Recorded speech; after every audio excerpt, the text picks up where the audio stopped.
નમસ્કાર મિત્રો સ્વાગત છે તમારું અમારી યુટ્યુબ ચેનલમાં। આજની વિડીયોમાં વાત થશે આજે તારીખ 20 સપ્ટેમ્બરથી લઈને 30 સપ્ટેમ્બર સુધી ગુજરાતમાં કેવું રહેશે હવામાન। શું અત્યારે જે વરસાદની સિસ્ટમ સક્રિય થઈ છે આગામી દિવસોમાં કેટલા દિવસ સુધી તેની અસર રહેશે? બંગાળની ખાડીની વારાફરતી બનનારી સિસ્ટમો છે ગુજરાત સુધી અસર કરી રહી છે।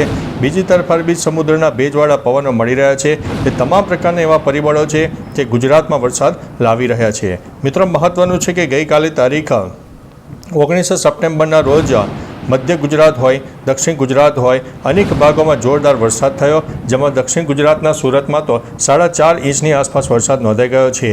જ્યારે મધ્ય ગુજરાતના વડોદરા સહિત તેના ગ્રામ્ય વિસ્તારો ઉપરાંત આણંદ જિલ્લાના પણ ગ્રામ્ય વિસ્તારો હોય ઉપરાંત ખેડાના નડિયાદ અને તેની આસપાસના વિસ્તારોમાં પણ વરસાદ જોવા મળ્યો હતો। મહત્વનું હતું કે મિત્રો આપણે અગાઉ પણ માહિતી આપી હતી કે દક્ષિણ ગુજરાત સૌરાષ્ટ્ર અને મધ્ય ગુજરાતના અનેક ભાગોમાં વરસાદની શક્યતા છે, તો તે પ્રમાણે અત્યારે વાતાવરણ પણ જોવા મળી રહ્યું છે। આજે તારીખ 20 સપ્ટેમ્બર છે, તો આજે સૌરાષ્ટ્ર દક્ષિણ ગુજરાત અને મધ્ય ગુજરાતના અનેક ભાગોમાં છૂટોછવાયો વરસાદ થાય, લોકલ ડેવલપમેન્ટ સર્જાઈ જાય અને જો લો ક્લાઉડ ફોર્મેશનનું પ્રમાણ વધારે સર્જાય તો ગમે તે વિસ્તારમાં 1 થી લઈને 2 ઇંચ સુધીના પણ વરસાદ થઈ શકે છે। મહત્વનું છે કે આ જે સિસ્ટમ છે લાંબા ગાળાની સિસ્ટમ છે અને આવનારી તારીખ મિત્રો કહી શકાય કે તારીખ 27થી લઈને જે 30 તારીખનું સેશન છે તેમાં ખાસ વરસાદની શક્યતા છે। એટલે નવરાત્રિના દિવસોમાં આ એક મોટી ગંભીર પરિસ્થિતિ પર સામે આવી રહી છે। આવતીકાલે તારીખ 21 સપ્ટેમ્બર છે, તો 21 સપ્ટેમ્બરે પણ બંગાળની ખાડી એક્ટિવ રહેશે। આવનારા દિવસોમાં વરસાદની નવી સિસ્ટમ સર્જાશે। દક્ષિણ ગુજરાતથી લઈને કેરળ સુધીની વરસાદની ટફ રેખા બનવાનું શરૂ થઈ જશે, જેના ભાગરૂપે સૌરાષ્ટ્ર અને દક્ષિણ ગુજરાતના વાતાવરણમાં પલટો 21 તારીખે પણ જોવા મળી શકે છે। ત્યારબાદ મિત્રો તારીખ 22 તારીખનો સેશનની વાત કરીએ તો 22 તારીખે પણ બંગાળની ખાડી એક્ટિવ રહે। દક્ષિણ ભારત, મધ્ય ભારત અને પૂર્વ ભારતના અનેક ભાગો પ્રભાવિત રહેશે।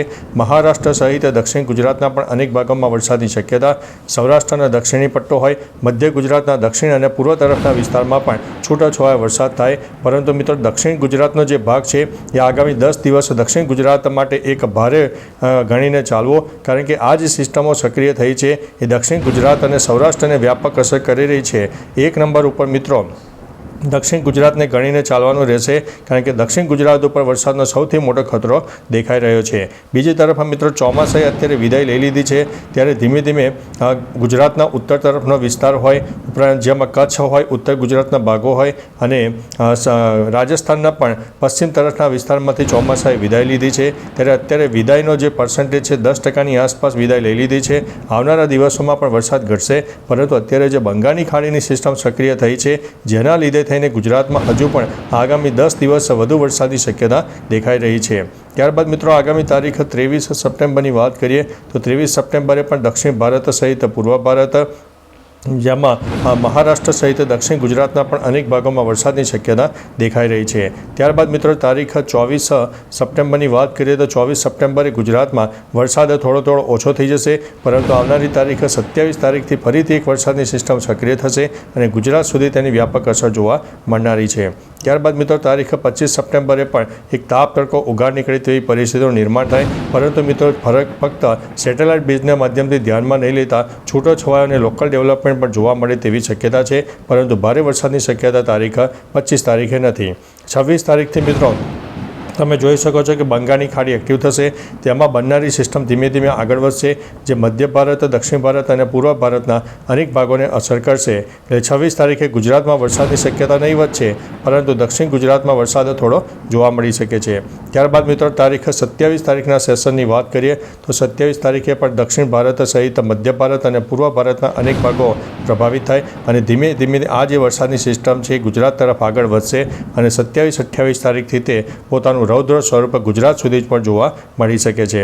કહ્યું તે પ્રમાણે મિત્રો તારીખ 28 તારીખથી દક્ષિણ ગુજરાત, મધ્ય ગુજરાત, સૌરાષ્ટ્રનો દક્ષિણ અને પૂર્વ તરફનો વિસ્તાર અને ઉત્તર ગુજરાતના પણ અનેક ભાગોમાં વરસાદની શક્યતા દેખાઈ રહી છે। એટલે મિત્રો 28 તારીખથી વરસાદની તીવ્રતામાં નોંધપાત્ર વધારો થાય, કોઈ વિસ્તારમાં ભારે વરસાદ થઈ શકે છે। તારીખ 29 તારીખની વાત કરીએ તો 29 તારીખે સમગ્ર સૌરાષ્ટ્ર, દક્ષિણ ગુજરાત, મધ્ય ગુજરાત અને ઉત્તર ગુજરાતના ભાગો હોય કચ્છના પણ દક્ષિણ અને પૂર્વ તરફના વિસ્તારમાં વરસાદની શક્યતા છે અને આ જે સિસ્ટમ છે 28, 29, 30 તારીખે વ્યાપક અસર જોવા મળે. કોઈ વિસ્તારમાં તો 1 ઇંચથી લઈને 3 ઇંચ કરતાં પણ વધારે વરસાદ પડી શકે છે. ત્યારબાદ મિત્રો તારીખ 30 સપ્ટેમ્બરની વાત કરીએ તો 30 સપ્ટેમ્બરે પણ સૌરાષ્ટ્ર, મધ્ય ગુજરાત, દક્ષિણ ગુજરાત, ઉત્તર ગુજરાત, કચ્છનો દક્ષિણ, મધ્ય અને પૂર્વ તરફના વિસ્તારમાં વરસાદની શક્યતા દેખાઈ રહી છે અને સૌરાષ્ટ્ર સહિત મધ્ય ગુજરાતના અનેક ભાગોમાં 1થી લઈને 3 ઇંચ જેટલા વરસાદ થઈ જાય તેવી શક્યતા દેખાઈ રહી છે.